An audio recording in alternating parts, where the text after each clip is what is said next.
সরকার নতুন সরকারের সামনে একের পর এক হত্যা, নির্যাতন, হুমকি, হামলা সাংবাদিকের উপর জাতি কখনো মেনে নিবে না।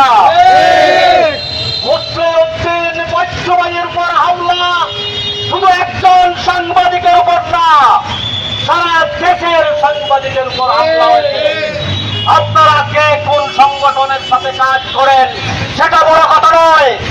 আজ মুসলিউদ্দিন বাচ্চুভাইয়ের উপর হামলা হয়েছে, কাল আপনার উপর হবে।